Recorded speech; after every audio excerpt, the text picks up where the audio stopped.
అందరికీ నమస్తే అండి. ఫిబ్రవరి 2024 18వ తారీఖు సాయంత్రం హైదరాబాద్ నగరంలో హ్యాపీ గార్డెనర్స్ వారి ద్వితీయ వార్షికోత్సవం జరిగింది. భాస్కర గారు, రోజారాణి గారి ఇంట్లో వారి గార్డెన్లో ఈ మీట్ చాలా హ్యాపీగా జరిగింది.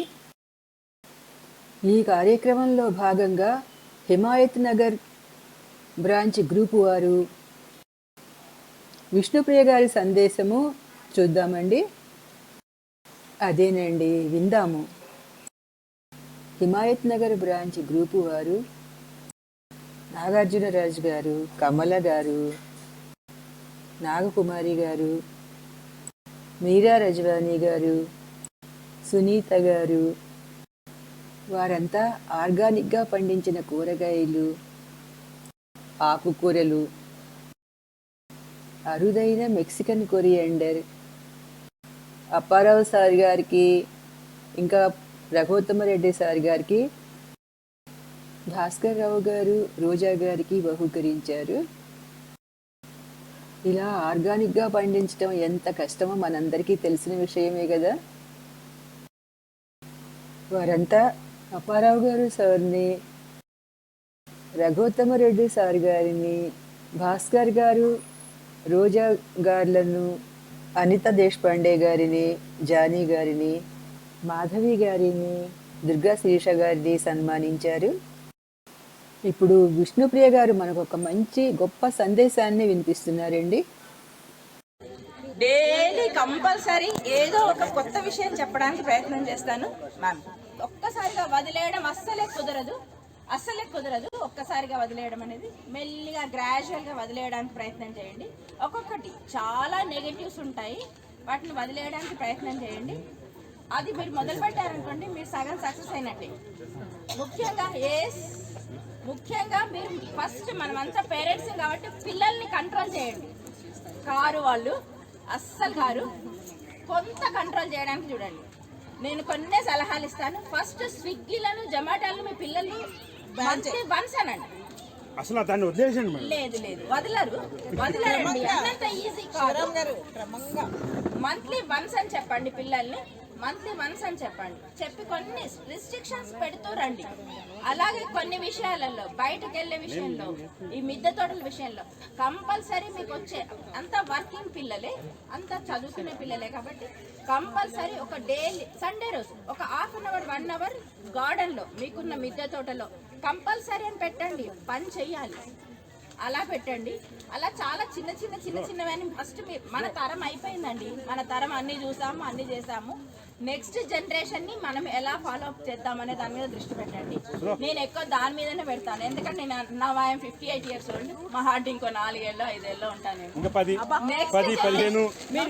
నెక్స్ట్ జనరేషన్స్ మీద దృష్టి పెట్టండి. అమ్మ స్విగ్గీ నుండి ఆర్డర్ ఇస్తామంటే వద్దు అనండి. ఒక 5 నిమిషాలు గొడవ అవుతుంది, ఖచ్చితంగా అవుతుంది. నో, నథింగ్ డూయింగ్ అనండి. ఎలా విననుకోండి, వినని వాళ్ళని కూడా మనం సాధన చేయొచ్చు. నేను చేశాను, ఇవన్నీ నేను ఇంప్లిమెంట్ చేసిందానే చెప్తున్నాను. బయట ఫుడ్ సాధారణంగా సాధ్యమైనంత వరకు అవాయిడ్ చేయండి. సాధ్యమైనంత వరకు హోటల్స్కి, అరే నాకు అర్థం కాదండి, ఉగాది పండుగ అయినా హోటల్కి వెళ్తారేంటండి బాబు? ఏంటో అసలు ఎక్కడికి వెళ్తున్నామో అర్థం కావట్లేదు. వీటి మీద దృష్టి పెట్టండి. ఈ వ్యవసాయము, మిద్దె తోట ఇవన్నీ కొత్త ఆలోచనే. మనం చాలా తక్కువ మెంబర్స్ దీని మీద దృష్టి పెట్టాం. ప్రపంచం చాలా పెద్దది. మన హైదరాబాద్లో దాదాపు 1.5 జనాభా ఉంది. ఎంతమందికి అంత ఇంట్రెస్ట్ ఉంది? ఇలా వెళ్తాం, అలా వస్తాయి. ఇప్పుడైతే వంటిల్ని ధ్వంసం చేయమంటుంది విమల గారు వేరే ఉద్దేశంతో. నిజంగా ఎప్పుడో వంటిల్లు ధ్వంసం అయిపోయింది. నెలలో 15 రోజులు బయట నుండే ఫుడ్ తెచ్చుకుంటున్నాం. ఇంత మనదే తప్పు. ఫస్ట్ మన నుండి మొదలు పెట్టండి. మన తరం అయిపోయింది, నెక్స్ట్ తరం మీద కాన్సన్ట్రేషన్ పెట్టండి. ఏం తింటున్నారు, ఏం చేస్తున్నారు అనే దాని మీద దృష్టి పెట్టండి. వాళ్ళని ఎడ్యుకేట్ చేయడానికి ప్రయత్నం చేయండి. సో ఆ ఎడ్యుకేషన్ అనేది ఎక్కడ మొదలు పెట్టాలి? సార్ చెప్పింది నాకు బాగా నచ్చింది. రేపు ప్రొద్దున నా వాల్ మీద అదే ఉంటుంది. ప్రతి ఒక్క రిటైర్మెంట్ వాళ్ళు బ్యాక్ టు విలేజెస్, అది మంచి కాన్సెప్ట్. సగం జనాభా తగ్గుతుందేమో, చూద్దాము. కొన్ని ఆలోచనలు చేయడం వల్ల బాగుంటుంది. ఇలాంటి కొత్త ఆలోచనలు డైలీ నేను కంపల్సరీ నా ఫేస్బుక్ వాల్ మీద రాస్తాను. ఎంతమంది ఫాలో అవుతారో తెలియదు, కానీ ఫాలో అవ్వండి. కనీసం చదివితే ఒకరు కాకపోతే ఒకరైనా మారుతారని అనుకుంటున్నాను. మిద్దె తోట అనేది మనం అందరం చేస్తున్నాం, కానీ మనం ఎంత అండి అనువంతా మిద్దె తోట చేసేవాళ్ళం. 1 కోటి జనాభాలో ఎంతో ఒక మ్యాక్సిమం ఒక 20,000 మిద్దె తోటలు ఉన్నాయేమో హైదరాబాద్లో. అది ఈ మధ్య పెరిగింది కరోనా తర్వాత. సో ఈ విషయాల మీద మార్నింగ్ 5 o'clock నుండి మొదలు పెట్టండి. సార్ చెప్పినట్టుగా పేస్ట్ నుండి మొదలు పెట్టండి. ఆ పేస్ట్ నుండి పిల్లల్ని ఎలా మార్చుకుంటూ వెళ్దాం, పిల్లల మీదనే దృష్టి పెట్టండి. మనం మారితే వాళ్ళు మారుతారు అనేది పోయింది. మనం సరిగా ఉన్న వాళ్ళు ఉండరు కాబట్టి ఫస్ట్ పిల్లల మీద కాన్సన్ట్రేషన్ పెట్టండి, స్ట్రిక్ట్గా ఉండండి. అది ఇప్పటి నుండే మొదలు పెట్టండి. అయిపోయిన వాళ్ళ మీద కూడా దృష్టి పెట్టండి. Nothing doing. మహా అంటే 1 రోజు కూడా అవుతుంది, 2 రోజులు అవుతాయి, 3 రోజులు. నేను సాధన చేశానండి, చేసే చెప్తున్నాను. మా ఇంట్లో నో స్విగ్గీలు, నో జొమాటో, నథింగ్ డూయింగ్. 6 నెలలకు ఒక్కసారే బయటకు వెళ్ళాలి అంతే. 6 నెలలకు ఒకసారి బయటకు వెళ్దామంటే వెళ్దాం అంతే, అంతకు మించి వెళ్ళడానికి లేదు.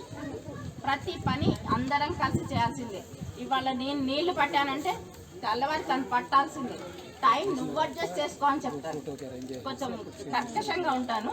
ఆ ఉండడం అనేది ఒక్కొక్కసారి వాళ్ళకి నచ్చుతుంది, ఒక్కొక్కసారి నచ్చుతుంది, కానీ కర్కశంగా ఉంటాను. దానివల్ల వాళ్ళకి టైం సెన్స్ తెలుస్తుంది, పిల్లలకి నెక్స్ట్ మేనేజ్మెంట్ తెలుస్తుంది. ఎలా పనులు చేసుకోవాలి, ఈ పనుల వల్ల ఉన్న ఆనందం ఏంటిది, ఈ మొక్కలతో ఉన్న మమేకం ఏంటిది, ప్రకృతి ఏంటిది, ఇవన్నీ తెలుస్తాయని నేను కొంచెం స్ట్రిక్ట్గా ఉంటాను. అదే నేను ఇంప్లిమెంట్ చేస్తున్నాను. మన తరం అయిపోయిన తరం, మనం సాధ్యమైనంత వరకు సరిగానే ఉన్నామని అనుకుంటున్నా. నెక్స్ట్ జనరేషన్ మీద మాత్రం కాన్సన్ట్రేషన్ పెట్టాలని నేను కోరుకుంటున్నాను. నా ఫేస్బుక్ మీద మిద్దె తోటతో పాటు వీటి మీదనే ఎక్కువ దృష్టి పెడతాను. సో ఎడ్యుకేషన్ ప్రతి దాని మీద బర్డన్ ఎంత వేస్తున్నారో వాళ్ళ బాధ్యతలు కూడా అంత తెలిసేటట్టుగా చూడాలని నేను అనుకుంటున్నాను. Thank you.